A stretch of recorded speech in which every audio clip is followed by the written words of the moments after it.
नमस्कार मेरे प्यारे साथियों, स्वागत है आपका अपने YouTube चैनल पवन हिस्ट्री क्लासेज में। साथियों, आज हम जानेंगे अलाउद्दीन खिलजी के जो छूट गए थे उनके अभियानों के बारे में और उनके प्रशासनिक, आर्थिक और सैनिक सुधारों के बारे में। तो मेरे प्यारे साथियों, ये अलाउद्दीन खिलजी का टॉपिक 3 है। इससे पहले हमने अलाउद्दीन खिलजी से संबंधित 2 वीडियो ऑलरेडी बना दी हैं। तो मेरे प्यारे साथियों, आज हम तीसरी वीडियो के बारे में जानेंगे कि भाई अलाउद्दीन खिलजी ने किस प्रकार से सैनिक सुधार किए थे, आर्थिक सुधार किए थे, प्रशासनिक सुधार किए थे और उनके आधार पर पेपरों में किस प्रकार से क्वेश्चन पूछे जाते हैं। तो मेरे प्यारे साथियों, चैनल नया है, इसे ज्यादा से ज्यादा लाइक, शेयर और सब्सक्राइब करें। ठीक है, तो शुरू करते हैं अलाउद्दीन खिलजी टॉपिक 3। क्योंकि अलाउद्दीन खिलजी का जो शासन है वो लगभग 3 से 4 लगभग इतनी ही वीडियो में कवर हो पाएगा, 1 या 2 वीडियो में वो कवर नहीं हो पाता। और मैं चाहता हूं कि इनके शासन के दौरान जो भी महत्वपूर्ण घटनाएं घटित हुई थी उन सभी के बारे में आपको जानकारी होना बहुत जरूरी है। क्यों? क्योंकि पेपरों में इनके शासन से संबंधित कहीं से भी पूछ सकता है। ठीक है, तो शुरू करते हैं अलाउद्दीन खिलजी। इनके कुछ अभियान रह गए थे क्योंकि जो इनके इंपॉर्टेंट अभियान थे, जो महत्वपूर्ण अभियान थे, जैसे सबसे पहले मुल्तान हो गया, गुजरात हो गया, देवगिरी का हो गया, ठीक है ना, फिर तुम्हारा वारंगल का हो गया, है ना, होसल राजवंश पे हो गया। इन अभियानों के बाद में इनके कुछ और अभियान भी हुए थे जो कि इनकी सेना और उनके अधिकारियों के द्वारा हुए थे उसी दौरान। तो आज हम उनके बारे में जानेंगे, क्योंकि जो इनसे पहले के अभियान थे उनमें खुद अलाउद्दीन खिलजी शामिल थे, लेकिन उन्हीं के शासन के दौरान जो अन्य अभियान हुए थे उनमें इनके कहीं ना कहीं इनके अधिकारी शामिल थे। तो उन्हीं के बारे में आज हम जानेंगे। तो मालवा का अभियान, मालवा का अभियान जो हुआ था वो अलाउद्दीन खिलजी के समय में यानी 1305 ईस्वी में हुआ था। और इनके जो शासक थे उनका नाम था राम महलक देव। राम महलक देव इनके राजा का नाम था। किसके? मालवा के राजा का नाम। और इनके मंत्री का नाम क्या था? हरनंद को का प्रधान। हरनंद को का प्रधान था। ये मालवा पर शासन करते थे। जब अलाउद्दीन खिलजी का यहां पर साम्राज्य था तो अलाउद्दीन खिलजी का मित्र थे एनुल मुलक। ये व्यक्तिगत मित्र थे अलाउद्दीन खिलजी के, और साथ ही साथ दिल्ली के कोतवाल भी थे। ये कोतवाल भी थे उस समय अलाउद्दीन खिलजी के शासन के समय। तो क्या होता है, जब ये मालवा पर अभियान करते हैं तो अलाउद्दीन खिलजी एनुल मुलक के अधीन, यानी कि ये कोतवाल थे, इन्हीं से कहते हैं कि आप जाइए और मालवा का अभियान कीजिए, मालवा पर आक्रमण कर दीजिए और उसे विजित किए। होता भी यह है, शासक जो है राम महलक देव और उनके जो प्रधान थे वो इस युद्ध में हार जाते हैं। युद्ध कौन करता है? एनुल मुलक करता है। इसकी सेना मालवा की सेना को हरा देती है और यह क्षेत्र दिल्ली सल्तनत में अलाउद्दीन खिलजी के अधीन चला जाता है। इसके बाद अलाउद्दीन खिलजी का जो होता है अभियान वो जालौर अभियान। जालौर का जो अभियान है इसका समय आप नोट कर लीजिएगा, 1311 ईस्वी है। 1311 ईस्वी में वो इस अभियान को अंजाम देते हैं। और इसका जो राजा था उस समय करण देव था। ये अलाउद्दीन का समकालीन इसे आप कह सकते हैं, क्योंकि एक तरफ दिल्ली सल्तनत का राज्य था और जालौर में करण देव का शासन था। तो करण देव से लड़ने के लिए अलाउद्दीन खिलजी क्या करते हैं? देखो, ये मुझे महत्वपूर्ण वाक्य है, इनसे हो सकता है ये पेपरों में पूछ लिया जाए। तो इनसे लड़ने के लिए वो किसको भेजते हैं? सुल्तान अलाउद्दीन खिलजी अपनी नौकरानी को युद्ध में भेजते हैं लड़ने के लिए, और इनकी सेना भी जालौर पर अपना अधिकार कर लेती है। ये इंपॉर्टेंट अभियान है, इनका समय बहुत इंपॉर्टेंट है और इनके शासक इंपॉर्टेंट है। लेकिन इन अभियानों के दौरान किन किन ने कौन कौन से अभियान में या युद्ध में शामिल होकर या उन पर विरुद्ध जो युद्ध करे हैं वो इंपॉर्टेंट है, क्योंकि पेपरों में इन्हीं के आधार पर क्वेश्चन पेपरों में पूछे जाते हैं। ठीक है, सिवाना का अभियान, सिवाना का जो अभियान वो 1308 ईस्वी में हुआ था। भाई हमें क्षेत्र का नाम सिवाना, समय 1308 ईस्वी, राजा कौन था? शीतल देव। शीतल देव। अब क्या है, अलाउद्दीन खिलजी की सेना शीतल देव को हरा देती है, हरा देती है। और इसके बाद में होता क्या है कि सिवाना का क्षेत्र और जालौर का क्षेत्र, यानी करण देव जो जालौर के थे और सिवाना के जो शीतल देव थे, इन दोनों को जब ये दिल्ली सल्तनत में आ जाता है, अलाउद्दीन खिलजी का इस पे साम्राज्य हो जाता है, तो इसका शासक अलाउद्दीन खिलजी किसे बनाता है? कमालुद्दीन गर्ग को ये वहां का शासक नियुक्त कर देते हैं कि आप अब यहां का शासन आप संभालेंगे। ये थे कुछ अलाउद्दीन खिलजी के शासन के दौरान हुए उनके द्वारा और उनके अधिकारियों के द्वारा सैन्य अभियान। इनसे पिछली वीडियो में भी हमने सैन्य अभियानों के बारे में जानकारियां जुटाई हैं, जो आप लोगों तक पहुंची है कि भाई कौन कौन से अधिकारी थे जिन्होंने अलाउद्दीन खिलजी के साथ में किन किन अभियानों को अंजाम दिया था, और उन अभियानों से संबंधित कौन कौन से क्वेश्चन पेपरों में पूछे जाते हैं, उनके बारे में हमने जाना था। तो अभियान जो बच गए थे वो यहां तक हमने इस वीडियो के माध्यम से भी कंप्लीट करे हैं। अब हम जानते हैं अलाउद्दीन खिलजी के सैन्य और प्रशासनिक सुधारों के बारे में। अलाउद्दीन खिलजी जब सुल्तान बने थे तो इन्होंने अपने प्रशासन में कुछ सुधार भी किए थे।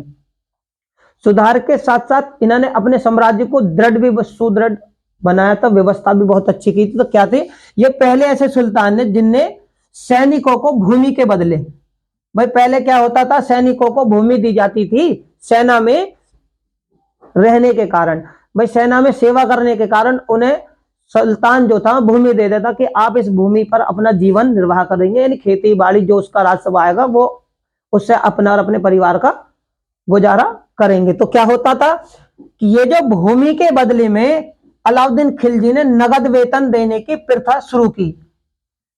नगद वेतन देने की प्रथा किसने शुरू की थी? अलाउद्दीन खिलजी ने। दूसरा, इन्होंने स्थायी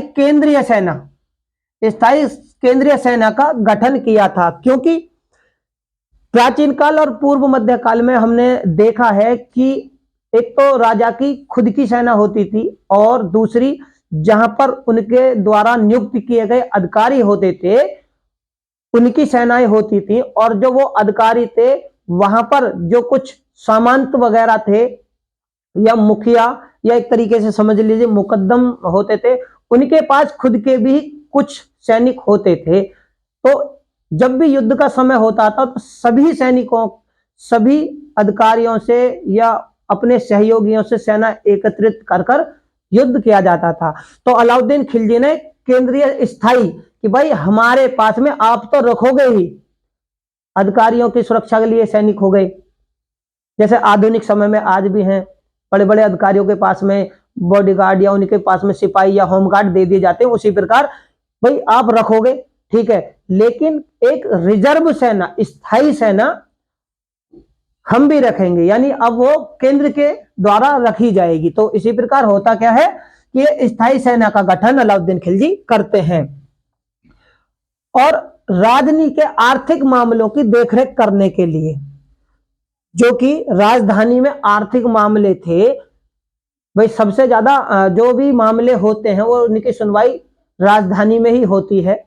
राजधानी में होती है तो ये क्या करते हैं, राजधानी के मामलों की देखरेख करने के लिए ये दीवाने रियासत की स्थापना करते हैं। दीवाने रियासत की स्थापना करते हैं, जो क्या करते थे, व्यापारी वर्ग पर नियंत्रण रखते थे। किस पर रखते थे? व्यापारी वर्ग पर, क्योंकि सबसे ज्यादा आज भी है भाई देश की अर्थव्यवस्था में व्यापारी बहुत ज्यादा भागीदारी करते हैं। उस समय सल्तनत काल में जो व्यापारी वर्ग था उन पर नियंत्रण रखने के लिए कि भाई वो किस प्रकार से माल लाते हैं, ले जाते हैं, किस प्रकार से राजस्व देते हैं, ये सारी चीजें देखने के लिए इन्होंने दीवाने रियासत की स्थापना की। ये क्या करते थे, दीवाने रियासत जो था, इनके जो अधिकारी थे व्यापारी वर्ग पर नियंत्रण रखते थे। मोहतासिब, ये कौन थे भैया? महोत्सव जी थे अलाउद्दीन खिलजी के शासनकाल में, ये क्या करते, जनसाधारण के आचार विचारों का ये रक्षक थे, जनसाधारण की देखरेख करने के लिए रक्षक थे, और बाजारों का ये नियंत्रण करते थे, बाजारों पर नियंत्रण करते थे कि बाजारों में कोई वही भ्रष्टाचार तो नहीं है, बाजार में कोई चीज सस्ती और महंगी या व्यापारी की अपनी मनमानी तो नहीं कर रहे, तो वो क्या करते थे, बाजारों पर नियंत्रण और नाप तोल का निरीक्षण करते थे। ये कौन थे, इनको थे मुहतसिब, ये इनके ही अंतर्गत आने वाला काम था। और अलाउद्दीन खिलजी ने इसके बाद में कि भाई आखिर ये काम सही करते हैं नहीं करते हैं, तो गुप्तचर प्रणाली जो इन्होंने चारों तरफ फैला रखी थी, गुप्तचर प्रणाली को भी संगठित किया, यानी और भी ज्यादा मजबूत किया। और इसका जो अधिकारी क्या कहलाता, बरीद ए मुमालिक, बरीद ए मुमालिक इसका था। और क्या था भाई, अलाउद्दीन खिलजी ने इनके अलावा, गुप्तचरों के अलावा अनेक सूचना देने वाले और भी थे जो इनके भी नीचे थे, और वो छोटी छोटी टुकड़ियों में छोटी छोटी जगह घूमते रहते थे, तो वो सूचना जो देते थे ना, उनको नियुक्त किया हुआ था, वो क्या कहलाते थे, सूचना देने वालों को अलाउद्दीन खिलजी के समय में मुनहियन, मुहियन या मुनही, क्या कहते थे उन्हें, मुनहियन या मुनही के नाम से उन्हें जाना जाता था। बरीद अलग है, लेकिन बरीद के अलावा जो सूचना देते थे, भाई गुप्तचर प्रणाली के जो थे वो बरीद और मुमालिक, और जो सूचना देने वाले थे उनके लिए है ये शब्द। गुप्तचरों को भी, यानी अगर कोई गुप्तचर है तो उस गुप्तचर को जो सूचना देते थे दूसरे व्यक्ति, वो क्या कहलाते थे, सूचना देने वाले मुनहियन या मुनही। ये अलाउद्दीन खिलजी के शासन में थे।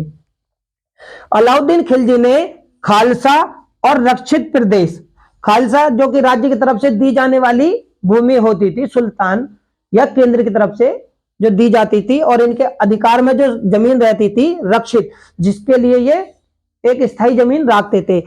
इसका जो शासन करने वाले थे, केंद्र के द्वारा शासन इस पर किया जाता था, भाई केंद्र के अंतर्गत थे, तो अमीर और सहना इसका शासन संभालते थे। कौन थे, अमीर और सहना। और मंडी का शासन कौन संभालते थे, सेनाई मंडी, ये भी अलाउद्दीन खिलजी के समय की थे। सैनिक सुधारों की अगर हम बात करें, अलाउद्दीन खिलजी ने भाई सैनिक सुधारों में इन्होंने ऐसी कौन कौन सी चीजें की हैं, तो इन्होंने क्या है, किले और दुर्गों में, किले और दुर्गों के लिए इन्होंने सेना नायक, सेना नायक जिनको कोतवाल भी कहते थे, इनकी नियुक्ति की थी। किसने, अलाउद्दीन खिलजी ने।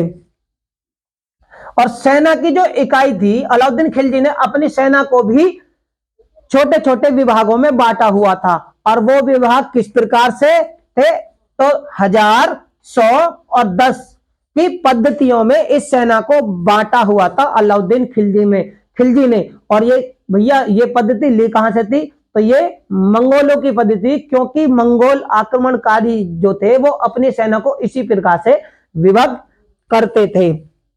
और इन पे जो शासन करने वाले थे, जिनके ये अंतर्गत 1000, 100, 10 की टुकड़ी आती थी, तो आती थी खानों के, यानी खानों के अंतर्गत थे मलिक, अमीरों और सिपह सलारों। सिपह सलारों ये जो थे, ये टुकड़ी जो थी इनके अंतर्गत कार्य करती थी अलाउद्दीन खिलजी के शासन के दौरान। 10,000 की सेना की टुकड़ी को अलाउद्दीन खिलजी के समय में क्या कहते थे, 10,000 की टुकड़ी को तुमन, तुमन के नाम से जाना जाता था। और इस 10,000 की टुकड़ी में सैनिकों का निरीक्षण करने के बाद में उन्हें भर्ती किया जाता था। और सरकारी भाषा में इन सैनिकों को किस नाम से जाना जाता था, तो मुरत्तब, मुरत्तब के नाम से, यानी सरकारी भाषा में इन सैनिकों को मुरत्तब कहा जाता था। दाग और चेहरे की प्रथा भी अलाउद्दीन खिलजी जी के द्वारा शुरू की गई थी। दाग और चेहरा प्रथा, यानी हुलिया लिखने का जो कार्य था वो अलाउद्दीन खिलजी के समय में ही हुआ। क्यों, क्योंकि इससे पहचान बनी रहती थी कि कौन से सैनिक पर कौन से घोड़े हैं, किस प्रकार, कितने प्रकार के घोड़े हैं और कितने घोड़े हैं, वो दाग और चेहरा प्रथा के अनुसार उसका एक रजिस्टर में पूरा बायोडाटा लिखा जाता था। बायोडाटा यानी कि पूरा निरीक्षण उसका लिखा जाता था कि भाई इन इन घोड़ों के ऊपर इस तरीके के दाग हैं, इस प्रकार के सैनिक के हुलिया हैं, घोड़े का हुलिया ये है, ये उनमें रहते थे। तो याद रखना, यहां से संबंधित क्वेश्चन पेपरों में पूछा गया है। एक तो ये सिप्पे सालारों के और मलिक इनसे सैनिक सुधारों में दाग, और इससे भी पूछा गया है। आर्थिक अगर सुधारों की बात करें हम अलाउद्दीन खिलजी के शासन के दौरान आर्थिक सुधार, भाई आर्थिक सुधारों में अलाउद्दीन खिलजी ने क्या क्या कार्य किए थे। तो आर्थिक सुधार और सैनिकों का रखरखाव और बाजार नियंत्रण, बाजार से संबंधित घटनाएं और नियंत्रणों को अलाउद्दीन खिलजी ने सुधार किया। अब भाई ये जानकारी है कि उन्होंने बाजार नियंत्रण का करा, आर्थिक सुधार में आर्थिक सुधार किया, सैनिकों का रखरखाव किया और बाजार नियंत्रण का वर्णन किया। ये अलाउद्दीन खिलजी के शासन के दौरान है। लेकिन हमें इनके बारे में और कहां से जानकारियां मिल सकती हैं, इनसे संबंधित भी क्वेश्चन पेपरों में पूछे जाते हैं। तो देखो भैया, जयालुद्दीन बर्नी है, जयालुद्दीन बर्नी में क्या क्या है, सैनिकों के रखरखाव, आर्थिक सुधार और बाजार नियंत्रण की घटनाएं जयालुद्दीन बर्नी की तारीख ए फिरोजशाही में वर्णित हैं। यहां से भी हमें अलाउद्दीन के आर्थिक सुधारों की जानकारियां मिलती हैं। दूसरा, अमीर खुसरो के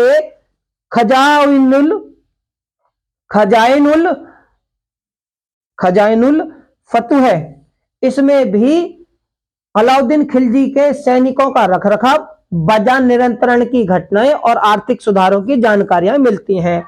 और इसामी के फतुह सलातीन, इसमें भी हमें अलाउद्दीन खिलजी से संबंधित सैनिक सुधार, उनका रखरखाव, बाजार नियंत्रण की घटनाएं मिलती हैं। और इब्न बतूता जो कि मोरक्को का था, दक्षिण अफ्रीका मोरक्को, अफ्रीकी महाद्वीप से आया हुआ मोरक्को का निवासी था इब्न बतूता, जो कि मोहम्मद बिन तुगलक जी के शासन के दौरान आया था और उनके समय में मुख्य काजी के रूप में भी नियुक्त हुए थे। ठीक है, इनकी किताब थी रहेला, जो कि इन्होंने चीन के दौरे पर जाते समय लिखी थी। ये राजदूत बनकर चीन के यहाँ तुमरतिगिर के यहाँ पर गए थे। ठीक है, तो उन्होंने उस यात्रा का विवरण और अलाउद्दीन खिलजी के सैनिकों का रखरखाव, बाजार नियंत्रण की घटनाएं, आर्थिक सुधारों के बारे में भी अपने इस ग्रंथ रहेला नामक ग्रंथ में दिया है। यहां से भी हमें जानकारियां मिलती हैं। जयालुद्दीन बर्नी जो है, ये क्या कहते हैं कि बाजार नियंत्रण क्यों किया था अलाउद्दीन खिलजी ने। तो बर्नी जी के अनुसार, भाई पेपरों में पूछ सकता है कौन सा विद्वान किन किन बातों की जानकारियां हमें अलाउद्दीन खिलजी के शासन के दौरान देते हैं, ये सारी चीजें पेपरों में पूछी जाती हैं, तो इसलिए आपको भी इसकी जानकारी होना बहुत जरूरी है। तो बर्नी कहते हैं कि सैनिकों की आवश्यकताओं को पूरा करने के लिए अलाउद्दीन खिलजी ने बाजार नियंत्रण की व्यवस्था की थी। बाजार नियंत्रण की उसे आवश्यकता पड़ी थी, क्योंकि सैनिकों की आवश्यकताओं यानी जरूरतों को पूरा करने के लिए। और बर्नी जी का समर्थन करने वाले कौन हैं? इस वाक्य का समर्थन करने वाले हैं के.एस. लाल, विद्वान, और इरफान। ये कहते हैं बिल्कुल सही बात है, हाँ, सैनिकों की आवश्यकता के लिए अलाउद्दीन खिलजी ने बाजार नियंत्रण और सैनिक रखरखाव सुधारों के लिए ये घटनाएं घटी थी। ये कहते हैं हाँ सही बात है जो बर्नी जी कहते हैं। इन्हीं के दौरान अमीर खुसरो क्या कहते हैं कि इसका जो बाजार नियंत्रण का जो उद्देश्य था वो आम जनता को राहत पहुंचाना था। अमीर खुसरो कहते हैं अलाउद्दीन खिलजी ने आम जनता को राहत पहुंचाने के लिए बाजार नियंत्रण वाला उद्देश्य किया था। इनका समर्थन कौन करते हैं? इनका समर्थन करते हैं के.एस. निजामी और वीपी सक्सेना इस वाक्य का समर्थन करते हैं। ठीक है, इसके बाद में हम जानते हैं अलाउद्दीन खिलजी ने ये क्या जाब्ता और जाविता, कहीं कहीं इसे जाविता के नाम से जाना जाता है, कहीं कहीं जावता। ये पहला और कठिन अधिनियम था अलाउद्दीन खिलजी का। जावता होता है लगान वसूल लगान के आधार पर, यानी उपज के आधार पर लगान जो वसूल की जाती है, जो कि राज्य का राजस्व लिया जाता है, ठीक है, ये उसी को जाब्ता कहते हैं। ये होता क्या है, लगान की पैमाइश के आधार पर प्रति बिस्वा, लगान की पैमाइश के आधार, भूमि के ऊपर लगान लगाई जाती है, भूमि की पैमाइश की जाती है लगान के आधार पर, और लगान के आधार पर प्रति बिस्वा जो होता है आधा प्रति बिस्वा होता है, राज्य कोष में उसे जमा करना होता है। इसे जवाबिता या जाब्ता के नाम से जाना जाता है। क्या है इसमें, पैमाइश की मानक इकाई क्या होती है, जाब्ता तो होता है पैमाइश कर भूमि की पैमाइश करने के बाद में भाई भूमि इतनी है और इसमें से इतना क्या कहते हैं उपज होगी, और उसका जो राजस्व होगा वो इतना होगा उसे, और वो राजकोष में जमा होगा, वो होता है जवाब्ता। ठीक है, जवाब्ता। और भूमि की जो मानक इकाई होती थी नापने की, भाई आखिरकार इसे मानक इकाई नापते किस प्रकार से थे, तो भूमि की जो मानक इकाई थी बीसवा के हिसाब से वो नापा जाता था, और प्रति बीसवा जो होता ना उपज का आधा भाग, यानी उपज का आधा भाग को हम बीसवा कहते हैं, और यही आधा भाग राजकोष में जमा होता था। कहीं कहीं आप लोगों ने यह भी देखा होगा कि अब से कुछ समय पहले भी गांव में उपज का, यानी कि जैसे भी किसान और मजदूर कार्य करते थे, तो जो वो खेतों में मजदूरी करते थे, बीसवा यानी 20वां भाग, कि जब वो मान लो किसी गेहूं की कटाई करते हैं, तो जो गेहूं काटने के बाद में वो बंडल बनाते हैं, रोल बनाते हैं, उसमें से उपज का 20वां हिस्सा वो अपनी मजदूरी समझ लीजिए, या वो उसे लेते थे किसान अभी आधुनिक समय में। तो इसी प्रकार वो भी उपज का प्रति 20वें का आधा भाग राजकोष में इन्हें जमा करना होता था। तो मेरे प्यारे साथियों, उम्मीद करता हूं आपको अलाउद्दीन खिलजी के अभियानों से संबंधित और उनके आर्थिक, सैनिक और प्रशासनिक सुधारों से संबंधित महत्वपूर्ण जानकारियां मिली होंगी। प्यारे साथियों, चैनल नया है, इसे ज्यादा से ज्यादा लाइक, शेयर, सब्सक्राइब करें, बेल आइकन को दबाना बिल्कुल भी ना भूलें। डिस्क्रिप्शन बॉक्स में लिंक दिया हुआ है, वहां पर जाकर आप हमारी सारी वीडियो को देख सकते हैं। अलाउद्दीन खिलजी का टॉपिक 3 है, इनसे संबंधित क्वेश्चन किस प्रकार से आएंगे वो हम अपनी आने वाली वीडियो के माध्यम से आप लोगों को पक्का कराएंगे। तो मेरे प्यारे साथियों, इसे ज्यादा से ज्यादा लाइक, शेयर और सब्सक्राइब करें। धन्यवाद।